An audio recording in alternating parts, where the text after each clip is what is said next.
Welcome back to News Geelong as we look at the world of Geelong sport. And returning from the land of sun, surf, sand and the lovely ladies, it's our own Mitch Scoop Cleary. Now we're out to Osborne Park to speak to East Geelong's coach Tom Parrott after the Eagles knocked off North Geelong on Saturday. Tom, a hard, tough game, as I said. Where do you think you finally won it at the finish? Look, at three-quarter time and also at half-time, I just challenged our boys. I said it's just about how much we want to win the footy, the contested possession. You could see the centre of the ground, a bit chopped up, a bit muddy, and I felt that if we could get first hands on the ball and give our forwards, isolate our forwards, and get it, a 6-on-6 rather than allowing their midfielders to roll back, I thought that we're going to give ourselves the best chance to put a good score on the board. You seem to have great difficulty clearing from the centre most of the day, and your work was basically bounding off half-back line. Yeah, it was. It was one of those things. It was just a huge arm wrestle. It was like in the middle of the ground, just a big puddle, and the ball hits the ground, and arm wrestles and a couple of free kicks going either way, and repeat stoppages. And I felt that our half-backs were able to, obviously nullify their opponents at times, and also dominate possession going forward in terms of our setups and the way we like to move the ball. Murphy reasonably well covered for the day. You found a goal sneak. Reece Cameron, does he normally kick goals? Yeah, well, Camo at the start of the year, he was playing high half forward early in the year, and then he broke his arm against Cryo, and he's just his second game back, so he's just going to get a bit more touch. And he's a good size, Camo, and he's got a huge engine for for a boy his size, and he's 6'3", and he can run all day, and he's got great skills. He's he can kick just as far on either side of the body, so we've sort of been just waiting for him to sort of get those opportunities. And like you said, Murph was well held, and his opponent, all credit to him. But look, Murph's one of those blokes. It's hard to keep him down all day, so he generally does pop up and still do his job. And it must be nice when the game really has to be won on a crucial last quarter. You have an experienced campaigner like Ricky O'Toole, who just gets in the right place at the right time. He gets better with age. He does. He's like a fine wine, old Rick. But he's been going really well, and I thought Gibbsy did a really good job on him in the first half. And I think Ricky at half time, he's probably had to rethink the way he was going to go about things. And in the second half, I thought he was so important for us with the inside footy. And sometimes people don't from the sidelines don't probably see how much influence Ricky actually has, because he's such an inside footballer.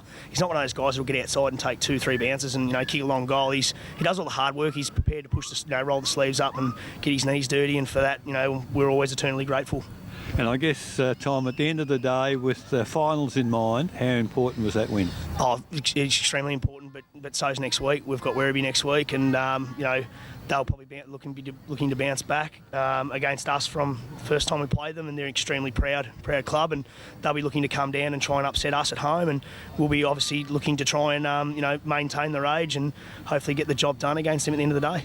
All right, Tom, thanks very much for a few moments, and congratulations again. Yeah, thanks again. Thanks, bye. Thanks, Tom. Now we speak to Newtown Dual coach Jacob Spalding, who was best on ground as his side thumped St Albans on Saturday.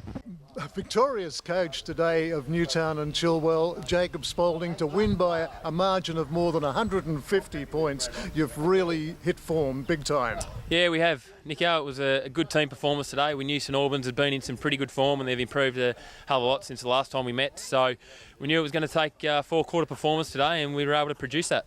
Well, the back line was superb, led by yourself. Well, you were all over the place today. You were marking the ball above your head. You were just everywhere. A superb game, and we gave you best on ground. Yeah, thanks. I'd obviously come back from injury. I've been a little bit down on form, and it was a chance to get behind the footy today and play on a man and let him take me to the footy, which seemed to work. I was able to get my hands on it early, which was positive, but I thought the back six did a great job, and we didn't really have too much work to do, to be honest. The midfield and the forward line put a lot of pressure on St Albans today and made our job pretty easy. Well, we got pretty excited here on the broadcast box as well, because Brad Ottens, the big cat, 9 goals, could have been more. Very unselfish game, and just superb up there in the forward line. Yeah, he's been fantastic for us. He's really enjoying his footy back here at Newtown, which is great, and we're getting for the next 6 games now, so hopefully he can keep putting some good performances together for us, and I'm sure a few more goals are just around the corner for him. And we've done a little bit of quick calculation.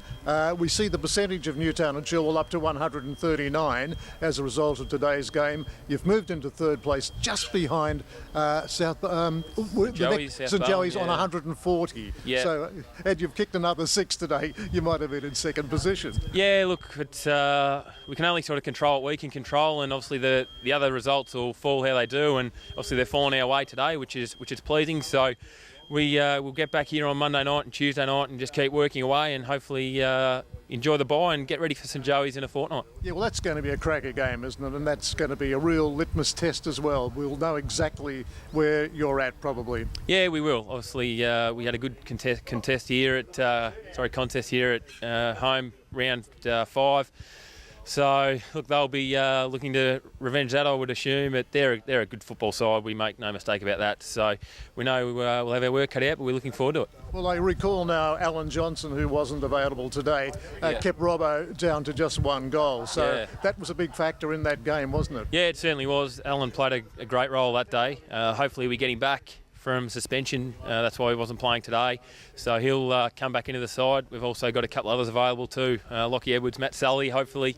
Rob Condy and potentially Max Rook, John Layden. So there's a few coming back, which is good. So we'll be hopefully at full strength for St Joey's. Well, with the Twos winning by more than 20 goals today, the depth is looking good and the future is looking good for Newtown and Chilwell. Yeah, it is. Obviously, that's something we addressed at the end of last year, was our depth. And obviously the Twos went on to win the grand final last year, which was fantastic. They've all stuck around, and you see Jackson Kelly playing today, Tom Veal playing today out of that side. So there'll be opportunity there for the boys, and it's a good place to be around. We're up and about at the moment, which is good. So hopefully it can continue.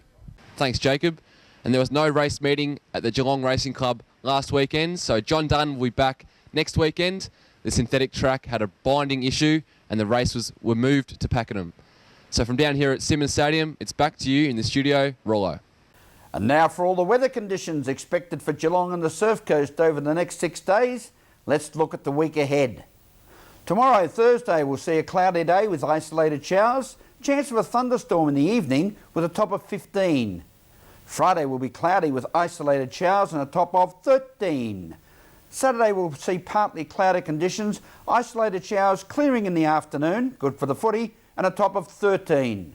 Starting off another week of July, Sunday will continue with partly cloudy conditions, isolated showers and a top of 14, while Monday will be partly cloudy with light winds and also a top of 14. Tuesday will be cloudy with continuing light winds, good for the drying of the weather, and a top of 15. Today it was partly cloudy with isolated showers this morning as we reached a top temperature today of 15. So another bleak winter weather outlook for Geelong and the Surf Coast. Thank you for joining us on News Geelong this evening. Please take particular note of our use it or lose it message. It is vital to all of us that we continue to provide this service to you. So remember, take your time and smell the flowers. From all the team at News Geelong, enjoy the rest of the evening and a very good night.